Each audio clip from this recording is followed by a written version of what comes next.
por uno más. Usted va a predicar por uno más. Usted va a hablar de Cristo por uno más. Usted va a ayudar a uno más. Usted va a restaurar a uno más. Usted va a discipular a uno más. Usted va a alcanzar a uno más. Hasta que todos declaren que no hay nada mejor que ser cristiano.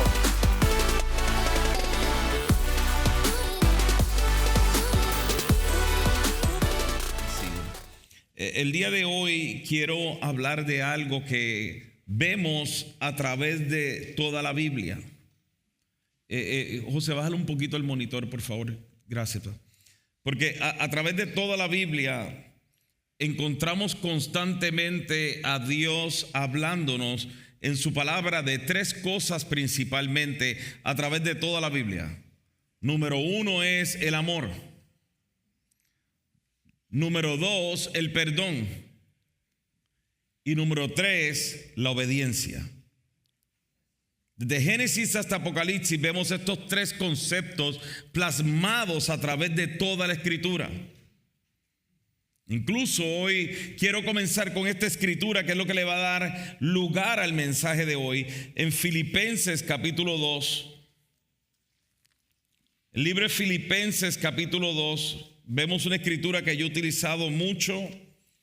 Es una de mis escrituras favoritas. Comienza el versículo 5. Y nos dice: tengan la misma actitud que tuvo Cristo Jesús. ¿Y cuál es esa actitud? O sea, ¿de qué actitud está hablando? Que nos está llamando a que tengan la misma actitud que tuvo Cristo Jesús. ¿Cuál es esa actitud? Y nos dice, esa actitud es: aunque era Dios, no consideró que el ser igual a Dios fuera algo a lo que aferrarse. En cambio, renunció a sus privilegios divinos, adoptó la humilde posición de un esclavo y nació como un ser humano. Cuando apareció en forma de hombre, se humilló a sí mismo en obediencia a Dios y murió en una cruz como morían los criminales. Aunque conocemos esta escritura y conocemos usted y yo que a través de toda la Biblia vemos que Dios demanda nuestra obediencia, muchos consideran que la obediencia puede ser parcial. Una frase que aprendí hace mucho tiempo atrás es que obediencia parcial es desobediencia total. Esa frase no es mía, la escuché de alguien y la adopté inmediatamente. Obediencia parcial es desobediencia total. Porque cuando Dios nos llama, cuando Dios ordena, cuando Dios tiene cierta expectativa de nosotros, escúcheme bien, no es una sugerencia, es una orden. La Biblia es la palabra de Dios. Y lo que la Biblia nos habla no son sugerencias, son instrucciones que Dios demanda que sean obedecidas. Y el mero hecho de decir eso a mucha gente ya le choca. A mucha gente le choca lo que encontramos en la Biblia y la leemos y comenzamos a decir, sí, esto, porque otro concepto equivocado que tenemos acerca de la obediencia es que si mi obediencia demanda sacrificio, entonces es opcional. Es como cuando escucho a la gente decir, Dios entiende. La Biblia nos dice, perdona a tu enemigo. ¿Sí? No nos dice solamente perdona, ámalo. Y cuando hablamos con una persona y dices que no puedo, no, Dios entiende que no puedes. Como si fuera una sugerencia. El obedecer a Dios no es una sugerencia. ¿Sí? Es una demanda. Y tampoco tenemos que ver eso como algo terrible. Lo vemos como algo terrible porque nos vamos a dar cuenta de que lo vemos como terrible porque aún no confiamos en el amor perfecto de Dios. Pero escúcheme, Dios es alfa y omega, Él es principio y fin, lo que significa que Él vio el fin desde el principio. Y cuando Él nos llama a la obediencia, es porque ya Él vio el resultado de nuestra obediencia antes de hacer la demanda. Por eso es que Dios demanda obediencia total. Por ejemplo, cuando Dios envió a su Hijo al mundo para que muriera en la cruz del Calvario por nosotros, Él ya conocía la historia. Jesús ya conocía la historia. Jesús dijo antes de Él morir: yo voy a resucitar al tercer día. Él estaba seguro de lo que el Padre le había prometido y por eso podía ser obediente, y por eso fue obediente hasta la muerte. Lo que nos demuestra que había una razón, había un porqué y había un resultado esperado. Por eso el tema de hoy le llamé Jesús, el obediente Hijo de Dios. Ahora bien, usted sabe que estamos viviendo en un tiempo en que la desobediencia es celebrada. Estamos viviendo en un tiempo que la Biblia advertía que llegaría el tiempo, y qué aflicción, dice la Biblia, Isaías, cuando a lo bueno se le llame malo y a lo malo se le llame bueno. Lo que la Biblia nos dice que está mal, punto y se acabó. No es debatible. No podemos razonarlo. No tenemos que buscar una interpretación y buscar cuál era el contexto. Cuando la Biblia dice algo, es sí y amén y punto. Pero estamos en un tiempo en que a lo bueno se le llama malo, en que a lo malo se celebra. Y cantidad de cristianos a mí me sorprenden cómo miran esto y dicen: bueno, lo que pasa es que ven como que la Biblia, este libro antiguo que no se aplica al día de hoy. Estamos en tiempos diferentes. Incluso una de las cosas que más a la gente hoy día le choca con relación al evangelio es precisamente la demanda de obediencia que encontramos a través de la Escritura para aquellos que hemos participado en la gracia de Dios.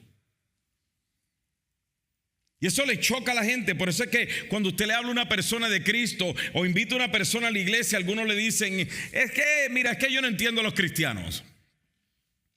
Yo no entiendo por qué ustedes tienen que ir a la iglesia todos los domingos. Yo no entiendo por qué ustedes tienen que sacar de su tiempo a hacer cosas en la iglesia. Yo no entiendo cómo ustedes vienen y sacan el 10% de su cheque y vienen y lo dan a la iglesia así nada más. Yo no entiendo eso. Yo no entiendo cómo ustedes pueden pasar horas orando y cómo ustedes pueden creerle a ese libro. No lo entiendo. No entiendo cómo ustedes ya no disfrutan de el vacilón y las discotecas y eso. Viven una vida tan aburrida. Yo no entiendo eso. Y la gente viene y ¿qué es lo que rechaza? No está rechazando otra cosa más que la obediencia a Dios.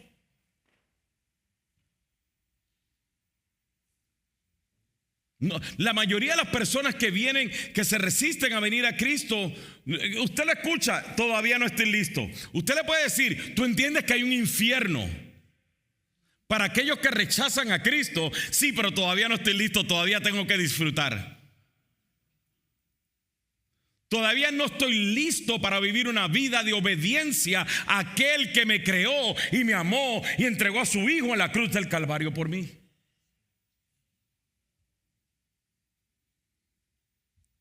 Y algunos de nosotros o algunos cristianos les choca. Y por eso cuando le hablan y dicen: es que yo no sé cómo tú puedes hacer todo eso, es como que les afecta, les choca el hecho de decir: sí, mira, vivir una vida de obediencia es algo de orgullo, ¿no? Es algo que debe sentirnos orgullosos. Y le contestamos cosas como: no, mira, es que no, pues yo no tengo que hacer todo eso. Es que Dios entiende. O venimos y le decimos y le mentimos o le mienten a la gente. No, mira, tú ven, tú entrégale tu vida a Cristo y mira, la verdad del caso, todas esas cosas ya más o menos las vas aprendiendo porque Dios te ama tal y como eres. Amados, por favor, escúcheme algo. Si Dios nos ama tal y como somos, ¿por qué entonces Cristo murió?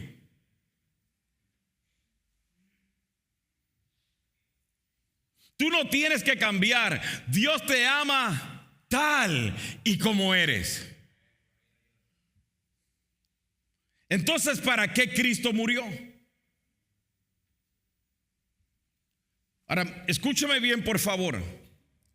Yo entiendo y tengo la convicción de que la salvación de nuestras almas y la vida eterna no viene como resultado de nuestra obediencia, sino viene como resultado de la obediencia del perfecto Hijo de Dios que se entregó en la cruz del Calvario por mí, por mis pecados, para darme salvación y vida eterna. Lo tengo muy claro. Colosenses 1 lo dice, Efesios 2 lo dice, Efesios 1 lo dice.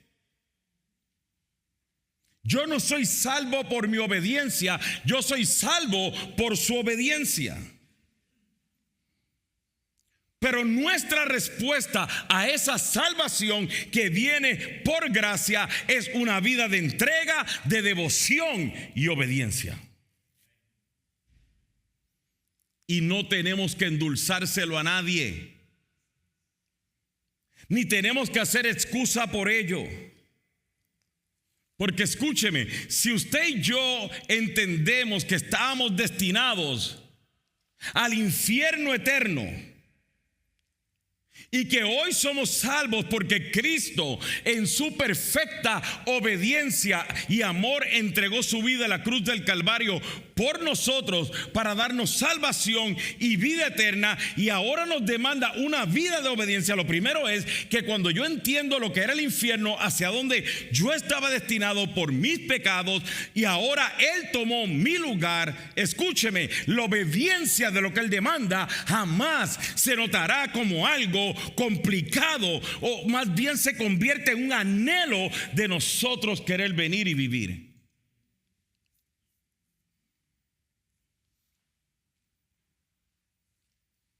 Entonces la salvación no viene por mi obediencia, pero la expectativa a la obediencia del perfecto Hijo de Dios y a la perfecta obediencia del perfecto Hijo de Dios debe ser una vida de entrega, devoción y obediencia. Y si todavía usted cree que esto es un legalismo, lea lo que el mismo Señor Jesús dijo en Juan capítulo 14.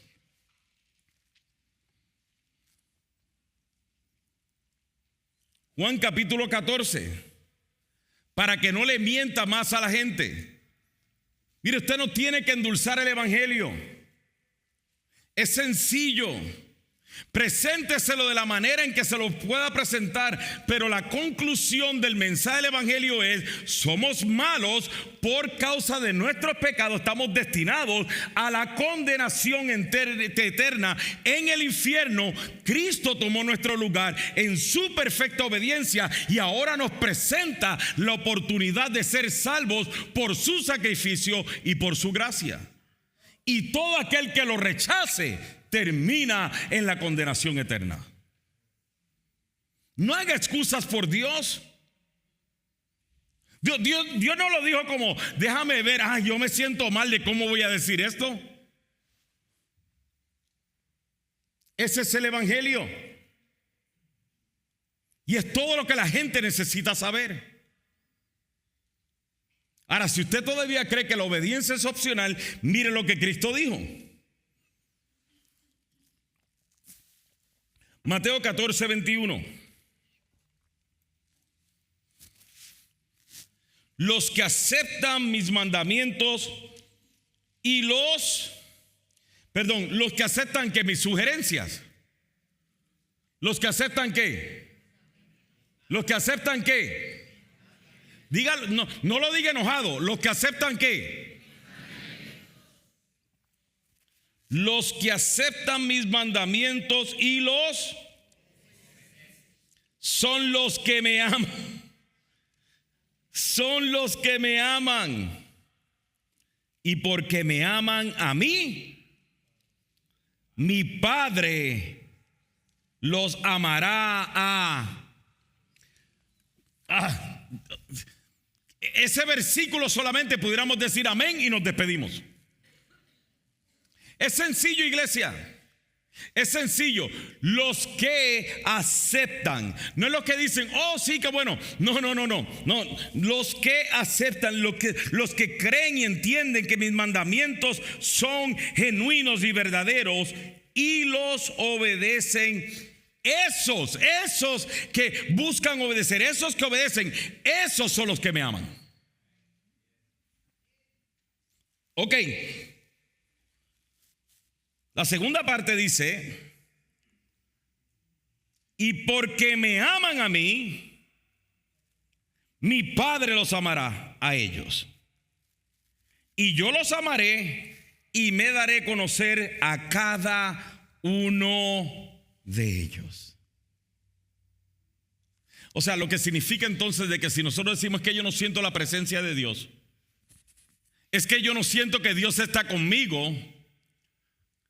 No es más super espiritualismo lo que tenemos que analizar para ver entonces por qué no siento la presencia de Dios. No se trata de llegar a la iglesia y decir, pastor, hermano, es que ya yo no siento como que aquí estoy creciendo, como que aquí, o sea, no se siente la presencia de Dios porque la alabanza dura 25 minutos y yo necesito más para que el espíritu y la chequina de Dios baje y sentir ahora la presencia de Dios y salir de aquí con los pelos parados. No, es sencillo. Si no siento la presencia de Dios, yo tengo que preguntarme qué hay dentro de mí. No es que a lo mejor estoy orando nada más que 20 minutos y debo orar 30 minutos. No estoy orando una hora. No, escúcheme. Los que aceptan mis mandamientos y los obedecen son los que me aman. Y los que me aman serán amados por mi Padre. Y porque me aman a mí, mi Padre los amará a ellos, y yo los amaré y me daré a conocer a cada uno de ellos. Versículo 23. Todos los que me aman harán lo que yo diga. Mi Padre los amará y vendremos para vivir con cada uno de ellos. Aquí vemos cómo Jesús relaciona el amor con la obediencia.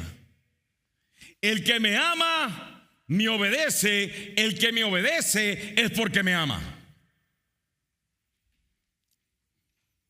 Y el que no me obedece, no me ama. No hay mitades en eso, porque obediencia parcial es desobediencia total.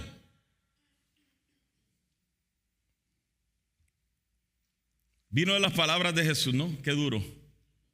Contrario a lo que vemos hoy día. Oh, it's okay. He understands. No, he doesn't. Él entiende, él no entiende. Él ordena. Por eso quiero hablar de tres conceptos importantes con relación a la obediencia. Y el primer concepto es: la obediencia es una decisión. Tú no sientes obedecer. La obediencia es una decisión, como lo es el amor, como lo es el perdón. Uno no siente obedecer. Uno no siente perdonar. Uno no siente amar. Pastor, sí, no lo sientes. Es una decisión. Juan capítulo 13 nos dice lo siguiente. Antes de la celebración de la Pascua, Jesús sabía que había llegado su momento para dejar este mundo y regresar a su Padre. Había amado a sus discípulos durante el ministerio que realizó en la tierra y ahora los amó hasta el final.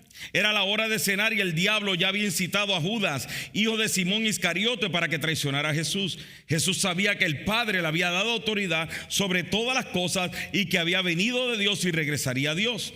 Así que se levantó de la mesa, se quitó el manto, se ató una toalla a la cintura y echó agua en un recipiente. Luego comenzó a lavarle los pies a los discípulos y secárselos con la toalla que tenía en la cintura. Jesús se da cuenta, mi hora ha llegado. Y nos dice, Él toma la decisión de amar a sus discípulos hasta el final. Y hace un énfasis, Él los había amado a los discípulos durante el ministerio que realizó en la tierra, pero ahora que su tiempo había llegado, ahora que sabía que entre ellos estaba quien lo negaría, quien lo traicionaría y que todos lo abandonarían, Él toma la decisión de amarlos hasta el final. En otras palabras, no importa qué suceda esta noche, no importa que aquí está quien me traiciona, no importa que aquí está quien me niega, no importa que todos me van a abandonar, yo tomo la decisión de amarlos hasta el final. La obediencia de Jesús no fue una de resignación, sino de amor a sus discípulos y de sacrificio, al punto tal que dice, yo les voy a demostrar cuánto los amo, y en el proceso se levanta y le lava los pies a todos los que lo abandonarían, al que lo traicionaría y al que lo negaría. Y usted puede decir, bueno, eso lo hizo Él. Él es Dios. El problema es, yo pensaría lo mismo. O sea, Él pudo amar así, Él pudo obedecer así, Él pudo perdonar así, pero no, o sea, yo soy imperfecto. El problema es que Él luego dijo en el versículo 12,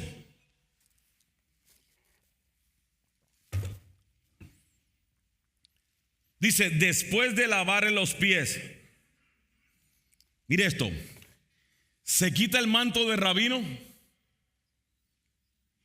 y toma la posición de siervo y le lava los pies a sus discípulos. Termina de lavarle los pies, se sienta, se pone el manto nuevamente de autoridad y les dice, ¿entienden lo que acabo de hacer? Ustedes me llaman maestro y señor, y tienen razón, porque es lo que soy. Y dado que yo soy su Señor y maestro, les he lavado los pies. Ustedes deben lavarse los pies unos a otros. Le di mi ejemplo, ¿para qué? Para que los sigan, hagan lo mismo que yo he hecho con ustedes. Les digo la verdad, los esclavos no son superiores a su amo, ni el mensajero es más importante que quien envía el mensaje. Ahora saben estas cosas. Ahora que saben estas cosas, Dios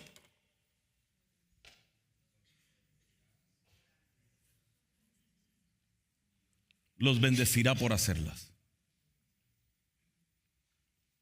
Jesús no solamente dice, mírenme lo que yo hago y admírense conmigo, sino que Él se quita el manto, toma la decisión de amarlos, le lava los pies, se pone el manto y dice, ustedes vieron lo que yo hice, es lo que yo demando de ustedes.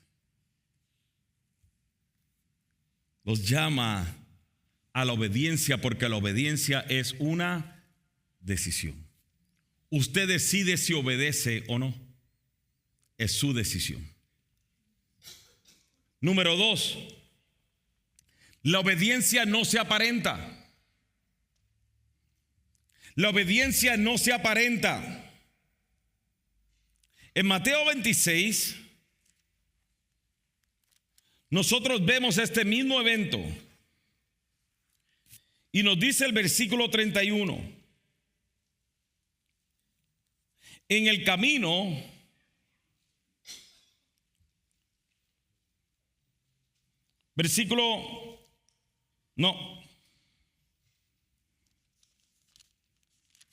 vaya mejor al versículo 35. En el camino Jesús comienza a hablar acerca de cómo sería entregado y cómo todos se iban a disparcir. Pero en el versículo 35 nos dice: no, insistió Pedro, aunque tenga que morir contigo, jamás te negaré. Y dice: y los demás discípulos juraron lo mismo. Él les dice: todos ustedes me van a abandonar, me van a negar. Pedro dice: no, eso no va a ser así, Señor. Aunque tenga que morir contigo, yo jamás te negaré.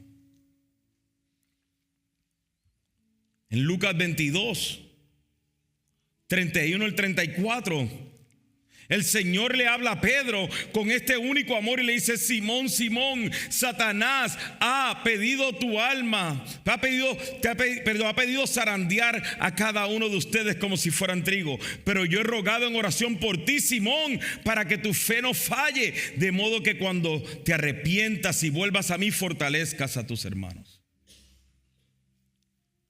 Aún a pesar de que él está diciendo esto, Pedro dice: Señor, estoy dispuesto a ir a prisión contigo y aún a morir contigo. Jesús le respondió: Pedro, déjame decirte algo.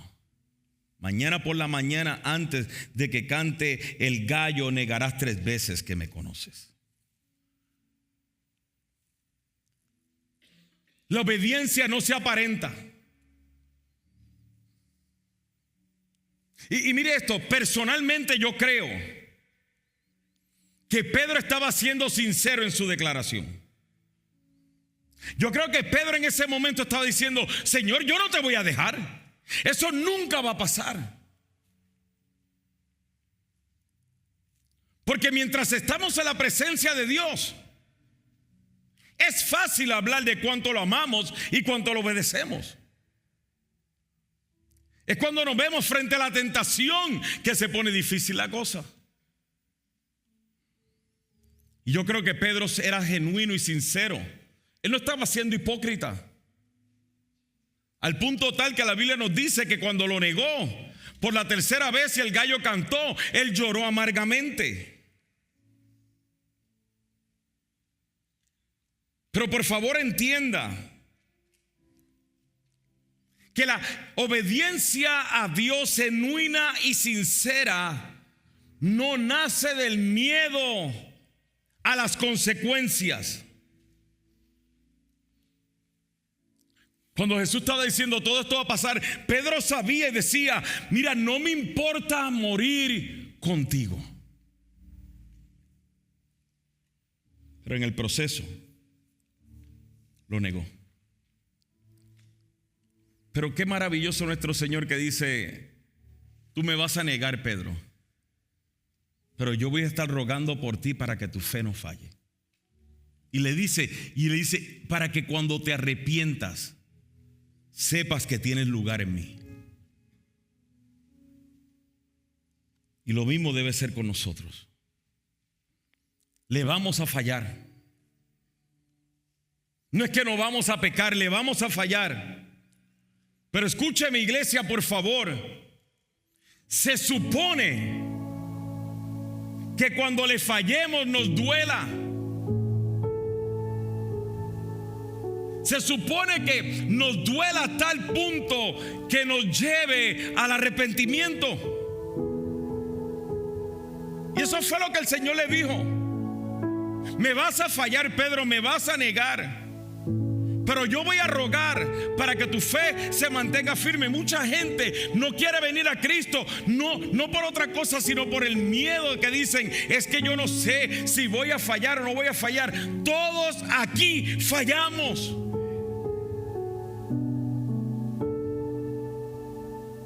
todos.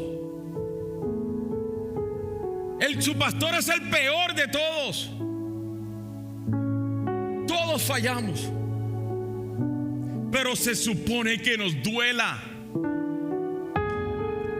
Se supone que nos duela. Y el problema es, si no nos duele, entonces sí hay un problema mayor.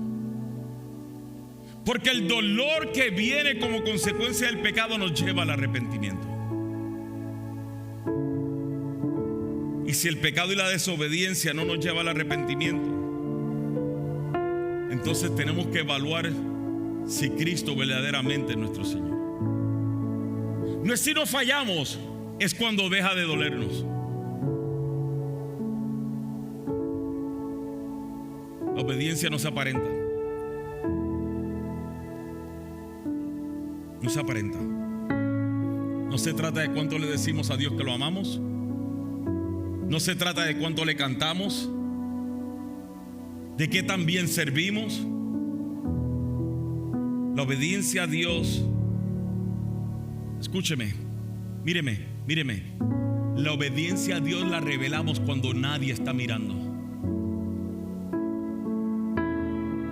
Cuando las cosas se ponen difíciles y aún hacemos aquello que somos llamados a hacer, ahí es donde verdaderamente estamos obedeciendo a Dios. No es si llegamos temprano a la iglesia y levantamos las manos y hacemos, que todo eso es importante. Porque si no podemos obedecer en las cosas más mínimas, no podremos obedecer en las más difíciles. Pero la obediencia la manifestamos cuando, aún en medio de lo que sea, nosotros optamos por obedecer lo que dice la palabra. Y con esto termino. La obediencia no garantiza la ausencia de dolor. La obediencia no garantiza la ausencia de dolor. La obediencia, por favor, entienda esto. La obediencia no es una transacción con Dios que ahora nos produce resultados maravillosos. Trae tus diezmos y ofrendas y verás cómo Dios te va a dar mucho más. Si oras, verás que tus sueños se cumplen. Si lees la Biblia, todo te va a ir bien. La obediencia no viene como resultado de una transacción y la espera de algo mejor. Perdone que los decepcione con la verdad. Perdone que los enoje con la verdad. La obediencia no es para que ahora Dios cumpla mis sueños y deseos. En ocasiones, mire esto, en ocasiones el obedecer a Dios nos va a traer dolor. Porque ya lo mejor Él nos los dio en la cruz del Calvario. Y yo le he dicho muchas veces y se lo repito de nuevo: si lo que Él hizo en la cruz del Calvario no es suficiente, nada de lo que Él te dé en la vida lo será.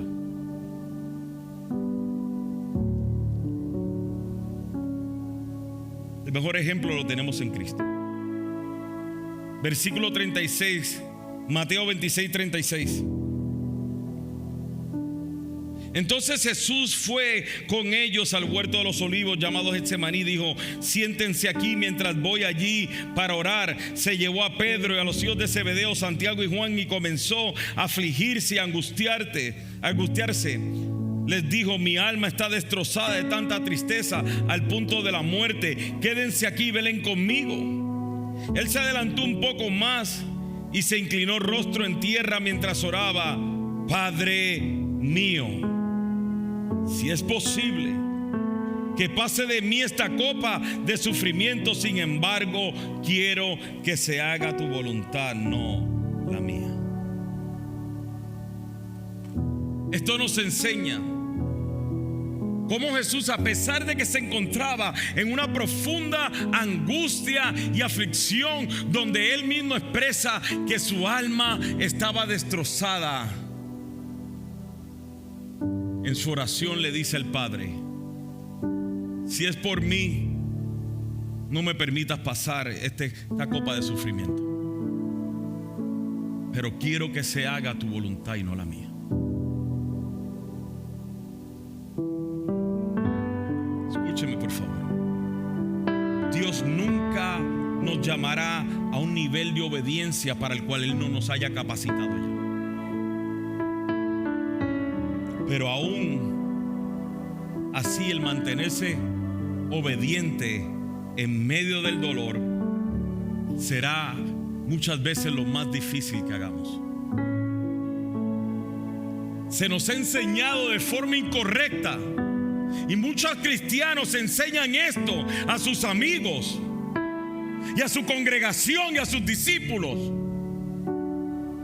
que si te está yendo mal, o si la obediencia te está trayendo sufrimiento, Dios entiende entonces la desobediencia y el pecado.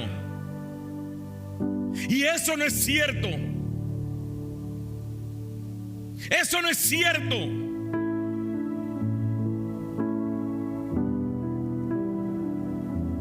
El hecho de que te sientas solo o sola no te da el derecho a la fornicación. El hecho de que yo ahora me sienta solo, sola, no me da derecho a entrar en una relación ilícita. El hecho de tener problemas económicos no me da el derecho a no obedecer la palabra a la hora de dar mis diezmos y ofrendas. El hecho de sentirme desanimado no me da el derecho a dejar de orar.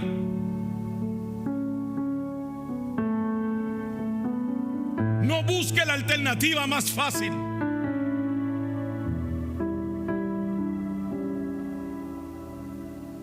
La desobediencia no es una excusa y jamás lo será. Y Cristo nos lo demuestra. ¿Se acuerdan el primer versículo? Que tengamos la misma actitud que hubo en Cristo Jesús.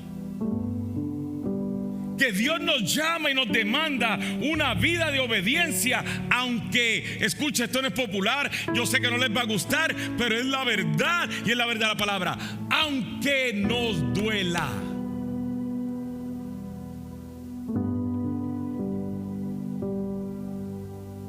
Jóvenes, aprendan esto hoy. Learn it today. God calls us to obedience, even if it hurts.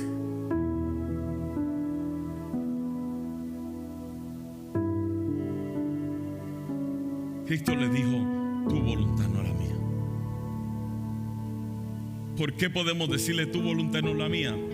Te lo dije en el principio. Él es Alfa y Omega. Él es principio y fin. Y ya Él vio mi fin desde el principio.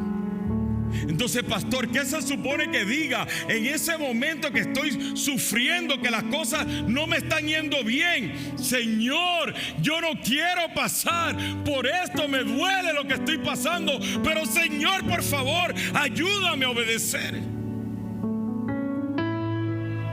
Ayúdame a mantenerme obediente, ayúdame a mantenerme firme, no me dejes caer en tentación. Ayúdame. Cuando eso hacemos, hay una promesa en Hebreos 4:14, que con esto voy a cerrar hoy ya.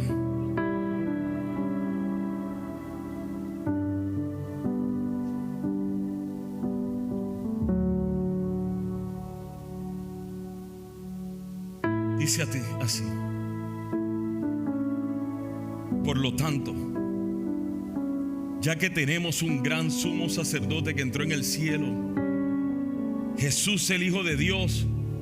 Escuche, mire lo que dice ahí: aferrémonos, aferrémonos. Diga conmigo: aferrémonos. Dígalo como si no estuviera enojado conmigo: aferrémonos.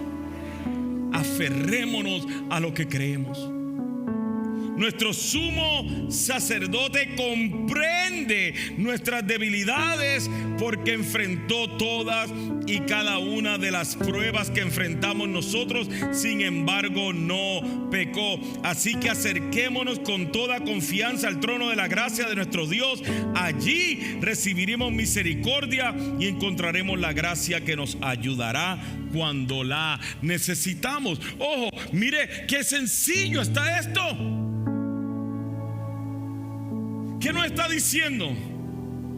Que en medio del dolor, del sufrimiento, en vez de optar por el pecado, en vez de optar por una salida fácil, aferrémonos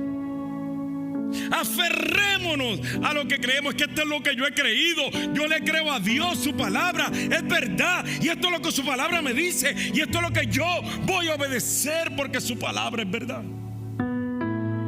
Y me aferro a eso. Y Él no me mira como decir, ¿cómo es posible que estés batallando con eso? Él no me mira de esa manera. ¿Por qué? Porque Él enfrentó todas las debilidades.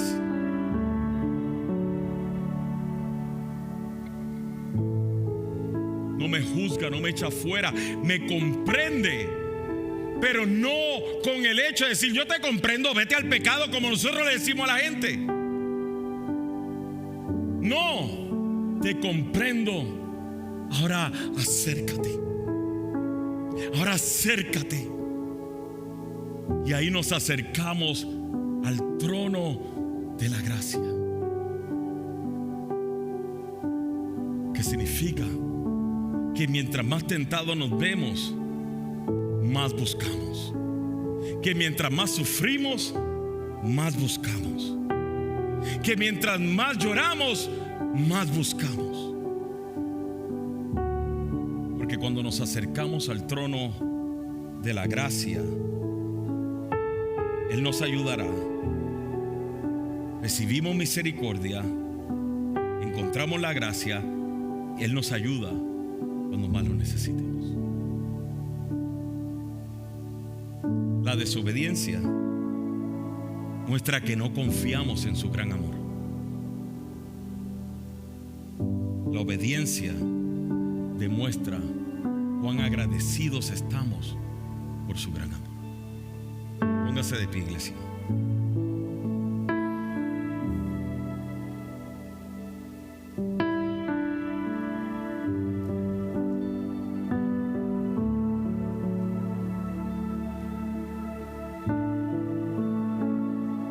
Sabe que algunos dirán, pastor, pero qué mensaje tan duro escogió para el día en que había tantos jóvenes acá.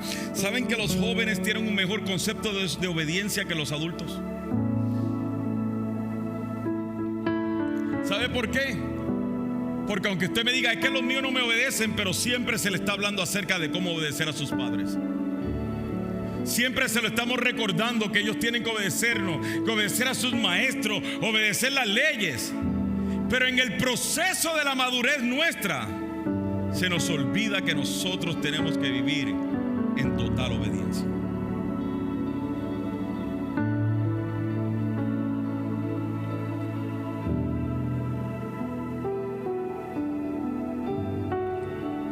¿Cómo está tu relación con Dios? Escúchame, si tú estás aquí hoy, tú no le has entregado tu vida a Cristo, no te asustes. Como pudiste ver, Él te llama aún en tu desobediencia, no para ponerte una cantidad de exigencias, sino para revelarte cuánto te ama a pesar de tu desobediencia. Así que cierra tus ojos ahí donde estás, por favor. Y si tú no le has entregado tu vida a Cristo, si tú todavía te sientes lejos de Él, escúchame bien, Él te está llamando hoy. Te está llamando a la obediencia. Pero no solamente a la obediencia de tu esfuerzo, sino de poner tu confianza en Él. De venir a Él así como estás. Porque el que viene a Él, Él no lo echa fuera. Él vino para salvarte, de la condenación eterna para darte vida eterna. Y ahí con tus ojos cerrados, si en este día tú entiendes que lo necesitas a Él, ahí donde estás, haz esta oración conmigo y dile: Señor Jesús, yo reconozco que soy pecador. Te pido perdón por mis pecados. Te pido que seas mi Señor y mi Salvador. Me entrego a ti. Estoy cansado de estar lejos de ti. Por eso vengo a ti. Cuánto amor recibimos de Dios a través de su palabra. Esperamos que hayas disfrutado de este mensaje. Si sientes en tu corazón el llamado de Dios y deseas comenzar una relación con Él, te invitamos a escribir la palabra Cristo en los comentarios de esta transmisión. No te preocupes si no sabes por dónde empezar. Estaremos contigo en cada paso del proceso. Si has escrito Cristo, celebramos tu decisión. Queremos felicitarte de manera más personal, así que alguien de nuestro equipo se pondrá en contacto contigo para saludarte y resolver cualquier duda que puedas tener.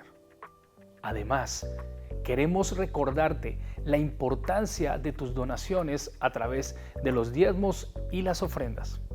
Con tu apoyo, juntos extendemos el reino de Dios a países y comunidades que tanto lo necesitan. Recuerda que mediante tus contribuciones estamos acercando la buena noticia de salvación a más y más personas, para que uno más sea edificado, uno más bendecido, uno más restaurado, hasta que todos declaren que no hay nada mejor que ser cristiano. Dios los bendiga. Nos vemos en nuestra próxima transmisión.